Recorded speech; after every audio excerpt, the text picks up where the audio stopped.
I'm a 26-year-old woman, and I've been living in the house I inherited from my mom. It's a modest, comfortable place, filled with memories. I was really close to my mom, and after she passed away 2 years ago, this house became my sanctuary. It's not just a house, it's a part of my mom's legacy. She left it to me in her will, and I've been living here alone since then. I pay all the bills and handle the upkeep myself, which gives me a sense of independence and pride. About a year ago, my dad started dating a woman he met online. Her name is Anna. At first, I was genuinely happy for him. My dad was lonely after losing my mom, and I thought maybe this was his chance to find happiness again. But things started moving really fast. Within 3 months of dating, Anna moved in with my dad. I didn't think much of it, since it wasn't my place to interfere with his relationship.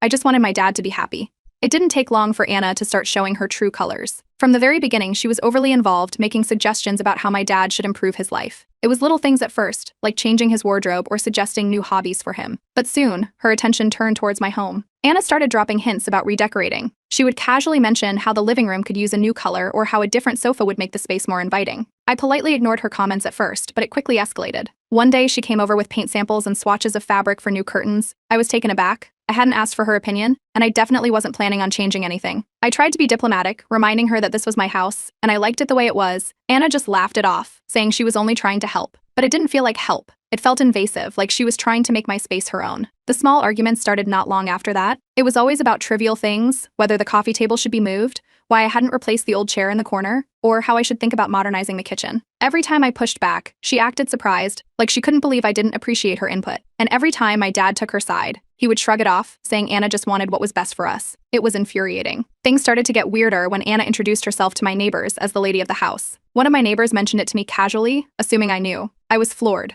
I confronted Anna about it, and she laughed, saying it was just a figure of speech. But it didn't sit right with me. It felt like she was trying to plant a flag, to stake a claim on something that wasn't hers. The breaking point for me was when I caught her snooping in my room. I came home early from work one day and found Anna in my bedroom, going through my dresser drawers. She looked up, startled, and immediately put on her innocent face. She claimed she was just trying to help me organize my things. I didn't buy it for a second. I told her, as calmly as I could, that she had no right to be in my room. She pouted, acting like I'd hurt her feelings, but I didn't care. I was furious. When I told my dad about it later, he just brushed it off. He said Anna was trying to make the house feel more like a home, for all of us. I couldn't believe what I was hearing. It was like he couldn't see what was right in front of him. Anna was overstepping her boundaries, and he was letting her get away with it. Then came the day I found my mom's old piano moved to the garage. That piano was one of the few things I had left of her, and I kept it in the living room as a reminder of her. I came home and saw it was gone. I found it shoved into the garage, covered with a tarp. I was livid. Anna acted like it was no big deal, saying it didn't fit with the new look she was planning for the living room. I snapped at her, reminding her that this was my house and that she didn't get to make those decisions. That led to a huge argument. Anna claimed that, since she and my dad were together, the house should be considered theirs. I couldn't believe what I was hearing. I told her in no uncertain terms that the house was legally mine and I was the one who paid the bills and the property taxes. My dad just stood there, looking confused, like he didn't understand what I was saying. It was as if he genuinely believed the house belonged to all of us now. Things escalated even further when Anna suggested that I should move out. She said it would be better for everyone if I gave them space to be a real family. I was stunned. She had only been in our lives for a year, and she was already trying to push me out of my own home. That's when I realized I needed to set some boundaries, fast. I didn't know how far Anna was willing to go, but I had a sinking feeling that this was just the beginning. Update 1. So, I got home from work one day, and right away, something felt off. There was a white van parked outside the house with locksmith services written on the side. At first, I thought one of the neighbors was getting their locks changed. But as I walked up to my front door, I noticed a man fiddling with the lock. My lock. I asked the locksmith what he was doing, and he seemed a bit startled to see me. He said he was here to change the locks, per Anna's request. I was stunned. Why would Anna be asking to change the locks on my house? I told the locksmith to stop immediately, and that he didn't have permission to make any changes. He seemed confused, but he stopped working and stepped back. Just as I was about to call Anna, she came out of the house, acting completely nonchalant. I asked her what was going on, and she gave me this sweet smile, saying she was just trying to make the house safer. According to her, there had been break-ins reported in the neighborhood, and she wanted to be proactive. I couldn't believe what I was hearing. I pointed out that it wasn't her call to make, and that she didn't have the right to change the locks without my permission. Anna's smile disappeared, and she switched gears fast. She started getting defensive, saying she was only doing it for our safety and that I was being unreasonable. Right at that moment, my dad pulled into the driveway. He got out of the car, looking confused when he saw the locksmith and us arguing on the porch. He asked what was happening, and before I could get a word in, Anna launched into her version of the story. She was almost crying, saying she was trying to protect us and that I was overreacting for no reason. My dad turned to me, looking upset, like I was the one causing trouble. He started asking why I couldn't just trust Anna's judgment. It was the same pattern I'd seen before. He automatically took her side without even hearing me out. I took a deep breath, trying to stay calm, and explained that this was my house, Legally, only I had the right to make decisions like that, and I hadn't given any permission for the locks to be changed. I could see the moment of hesitation on my dad's face. He looked genuinely surprised, almost like he'd forgotten the house wasn't his. Anna must have noticed too, because she quickly jumped back in,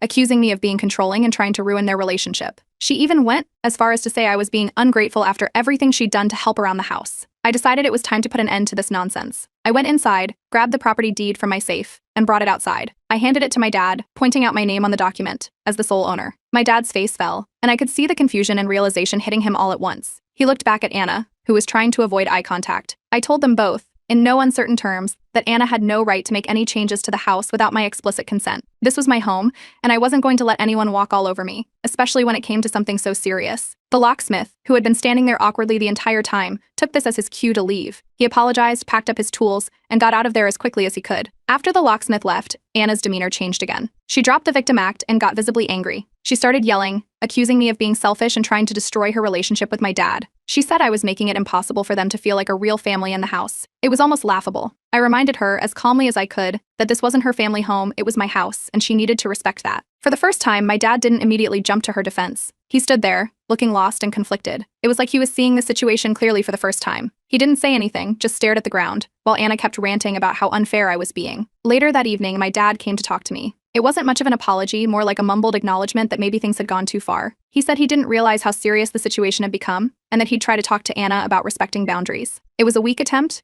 but I could tell he was struggling, caught between me and Anna. Just when I thought things were calming down, I overheard a conversation between them later that night. Anna was telling my dad that I might be having some sort of mental health crisis, and that he should consider taking control of the situation before I did something drastic. She was planting seeds of doubt, trying to make it seem like I was the problem, not her. That was the final straw for me. I realized Anna wasn't just overstepping, she was actively trying to manipulate the situation and turn my dad against me. I decided then and there that I needed to consult a lawyer. If she was bold enough to try and change the locks on my house, I had no idea what she might try next. This wasn't going to be just a matter of setting boundaries anymore. I needed to protect myself and the home my mom left me. I wasn't going to let Anna take over my life, no matter how hard she tried. Update 2. After the lock-changing fiasco, I knew I had to take action. Anna wasn't just overstepping, she was treating my house like it was hers. I decided to consult a lawyer to get some clarity on my rights and figure out the next steps. The lawyer was straightforward, since Anna wasn't on the deed, had never paid rent, and contributed nothing financially. She had no legal claim to stay. He advised me to serve her an eviction notice. It felt drastic, but after everything she'd pulled, it was the only way to regain control of my home. The next day, I came home from work with the eviction notice in hand. I could hear laughter from the living room as I walked in. Anna and my dad were sitting on the couch, watching TV like everything was normal. I interrupted them, holding the eviction notice out. Anna's smile dropped immediately, and my dad looked up, confused. I calmly explained that this was an official eviction notice, giving Anna 30 days to leave. Anna's reaction was immediate and explosive. She jumped up from the couch, screaming at me, saying I was trying to destroy their relationship and that I was heartless. She started crying, calling me every name in the book, while my dad just sat there, looking stunned. He finally stood up and tried to calm Anna down, but she was having a full-blown meltdown. She kept saying I was jealous and couldn't stand to see my dad happy. My dad turned to me, his face pleading, asking if I really wanted to go through with this. He said that serving an eviction notice would ruin everything,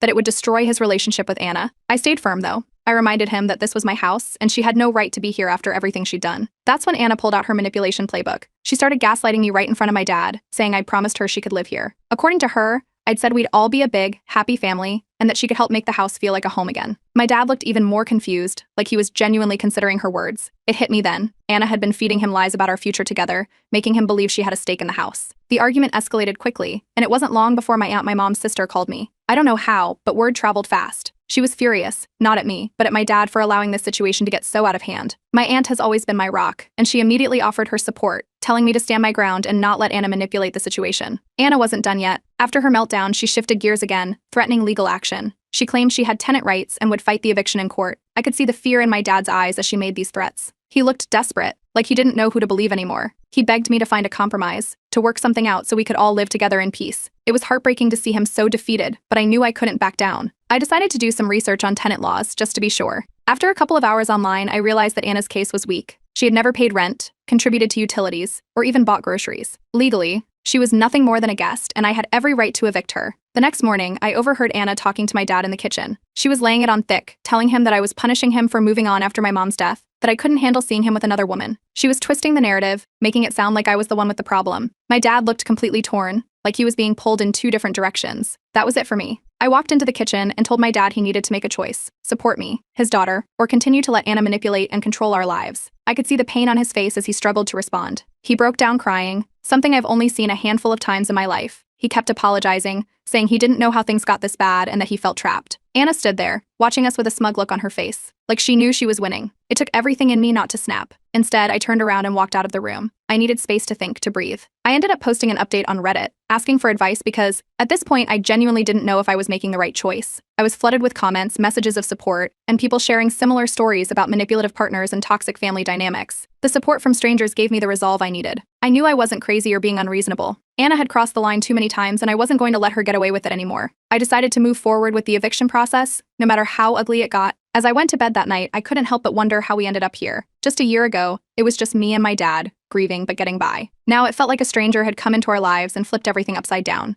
But one thing was clear, I wasn't going to let her take what was mine. The fight was just beginning, and I was ready for whatever came next. Update 3. I knew things were going to get worse, but I didn't expect it to escalate so quickly. Not long after I served Anna the eviction notice, I received a court summons in the mail. It was from Anna, claiming tenant rights. She was trying to fight the eviction by insisting she was a legal tenant in my home. My stomach dropped when I read the court documents. According to Anna, not only was she a tenant, but she was also accusing me of harassment and creating a hostile living environment. I immediately called my lawyer. He reassured me that this kind of case was weak, especially since Anna had never paid rent or contributed financially to the household. Still, the fact that she was willing to take it this far made me realize just how deep her manipulation ran. I was dealing with someone who wasn't going to back down easily. The next time I saw my dad, he was in full panic mode. He begged me to drop the case, saying we could find a way to make this work without going to court. He looked so desperate, like he was caught in the middle of a nightmare. I could see he still didn't understand the full picture. He actually believed Anna when she said this was all a big misunderstanding. He kept insisting that if I just talked to her, we could sort it out. I told him I wasn't backing down. This wasn't just a misunderstanding, this was Anna trying to steal my home from under me. I knew I needed to gather evidence to prove that Anna was never a tenant, just a guest who overstayed her welcome. I pulled up records of every utility bill, grocery receipt, and property tax payment from the last year,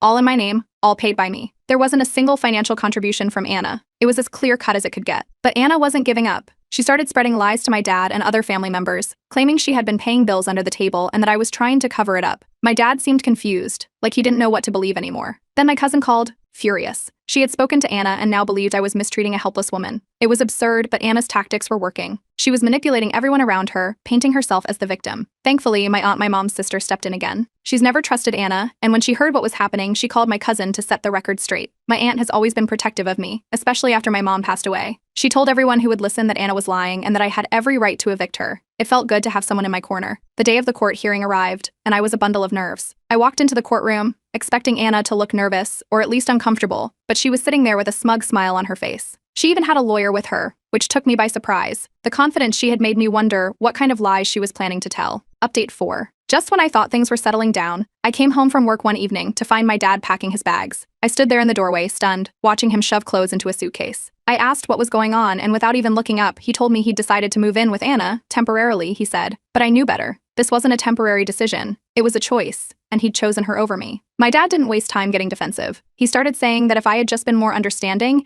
if I hadn't served the eviction notice or taken things to court, we wouldn't be in this mess. He made it sound like this was all my fault, like I'd forced his hand. He kept talking about how Anna felt unsafe and unwelcome, and how he couldn't just leave her to fend for herself. He was guilt-tripping me hard, and I couldn't believe what I was hearing. He was acting like I was the one tearing our family apart. I was too shocked to say much. I just watched as he zipped up his suitcase and carried it out to the car, where Anna was waiting. She was sitting in the passenger seat with that same smug smile on her face, like she'd won some twisted game. She didn't even try to hide her satisfaction. As they drove away, my phone buzzed. It was a text message from Anna. I always get what I want. The anger I felt in that moment was like nothing I'd ever experienced. The news spread quickly through the family. My cousin called me, saying she'd heard my dad moved out. Half the family was on my side, understanding why I'd evicted Anna in the first place. But the other half thought I'd been too harsh, that I should have let them stay and figured out a compromise. It was exhausting trying to defend my actions over and over again. It felt like I was losing not just my dad, but half of my family too. My aunt, thankfully, stayed in my corner. She invited me over for dinner that weekend. We sat in her kitchen, eating spaghetti and talking about everything that had happened. She told me I wasn't in the wrong, that Anna was manipulating my dad, and that he was too blinded by his need for companionship to see it. She even suggested family therapy, but I knew there was no way my dad would agree to it, not while he was under Anna's influence. I tried reaching out to my dad a few days later. I called him, hoping we could meet up and talk things through, just the two of us. He agreed to meet, but when I showed up at the cafe, Anna was there, sitting beside him like a guard dog. The entire conversation was pointless. Every time I tried to speak, Anna jumped in, twisting my words and making it seem like I was attacking them. My dad barely said a word, he just sat there nodding along to whatever Anna said. It was like he wasn't even there. I left the cafe feeling more alone than ever. That night, I updated my Reddit post. The comments poured in, people telling me I'd done the right thing, that I needed to protect myself from Anna's toxicity. It was comforting to see strangers validating my experience, but it didn't make the situation any easier. My dad was still gone, and he'd chosen Anna over me. Without my dad around, the house felt different. It was quieter, but I also felt a strange sense of relief. I realized I had more financial freedom now. I wasn't supporting him and Anna anymore, and I could finally make decisions without anyone interfering. I started planning small renovations I'd wanted to do for years but had put off. It was bittersweet, taking steps forward without him. Then, things took another turn. I found out that Anna had started a smear campaign against me on social media. She was posting about me, making vague comments about how she was being forced out of her home by a controlling, abusive family member. She didn't mention my name, but everyone knew who she was talking about. Friends and even distant relatives reached out, asking if everything was okay, hinting that they'd seen the posts. It was infuriating, but I decided not to engage. The last thing I wanted was a public argument that Anna could twist in her favor. My aunt called me again and suggested something I hadn't considered before, going no contact with my dad for a while. She said it might be the only way to protect my mental health, to give me space to heal and move on from all the drama. It felt drastic, but after everything that had happened, I knew she was right. I made the decision that night. I blocked Anna's number and told my dad I needed time and space, but I couldn't keep fighting this battle. He looked devastated when I told him, like he was losing a piece of himself. In a rare moment alone, he actually apologized. He said he loved me, but he loved Anna too, and he hoped I could accept her one day. I didn't respond. I just hugged him and walked away. I've decided to focus on myself now. I'm planning some renovations for the house, nothing major, just enough to make it feel like mine again. I've also started therapy, trying to work through the grief and betrayal. It's going to take time, but I'm ready to start moving forward. This is my home, my life, and I'm done letting Anna control it. Update 5. After going no contact with my dad for a few weeks, I tried to focus on myself. But the more I thought about it, the more I couldn't shake the feeling that there was something off about Anna, something I hadn't figured out yet. I shared my suspicions on Reddit, and several users suggested I dig into Anna's past. One comment in particular caught my eye: check relationship forums. Manipulative people like this usually have a pattern. I decided to take their advice and spent a whole weekend doing an internet deep dive. I searched her full name, variations of it, and even some usernames I remembered seeing on her social media accounts. At first, nothing substantial came up, just a few inactive profiles. But then I hit the jackpot. I found a series of posts on an old relationship forum from several years ago. The stories were eerily familiar, posts from different users describing their experiences with a woman who sounded exactly like Anna. They mentioned a woman who moved in fast, became overly controlling, and manipulated her partners into believing they were the problem. One of the posts even talked about her trying to claim tenant rights in a house she never paid for. I couldn't believe what I was reading. The more I dug, the clearer it became. Anna had done this before. She had a pattern of targeting men who owned property or had some kind of financial stability. She'd swoop in, play the perfect partner, and then slowly take control until they were left isolated and doubting themselves. It was like reading a playbook of everything she'd done to my dad. Then, I received a message from a man who claimed to be one of Anna's ex-boyfriends. He had seen my Reddit post and decided to reach out. He warned me that Anna was dangerous and had ruined his life. He said she had done the same thing to him, moved in quickly, manipulated his emotions, and even tried to take legal action against him when he tried to end things. He shared screenshots of their conversations and legal documents as proof. It was all there, black and white. I knew I had to confront my dad with this information, but I wasn't sure it would make a difference. He'd been so under her spell that I wasn't sure he'd believe me, even with evidence. I called my aunt and told her everything I'd found. She didn't hesitate. She said we needed to do this together, and that it was time for the truth to come out. We decided to confront them at a family gathering that weekend. When we arrived, most of the family was already there. Anna was sitting next to my dad, chatting like she didn't have a care in the world. I walked in with my aunt, feeling nervous but ready. I asked everyone to gather around because there was something important I needed to share. I started with the posts I'd found on the relationship forum, reading out loud some of the stories from Anna's past victims. As I spoke, I watched her face. At first, she looked amused, like she thought this was a joke. But then I showed the messages from her ex-boyfriend.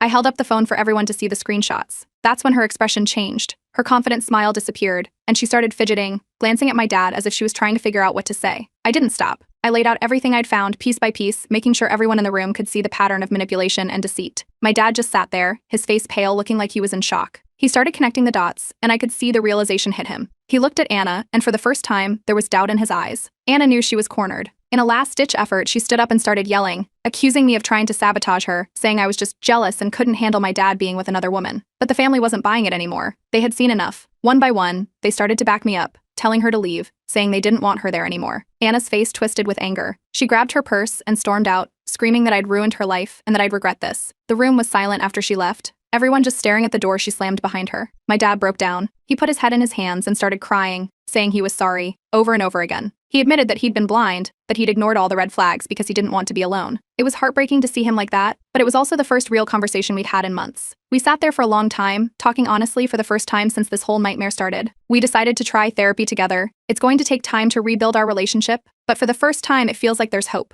I blocked Anna's number the moment I got home. I didn't want to deal with any more of her drama.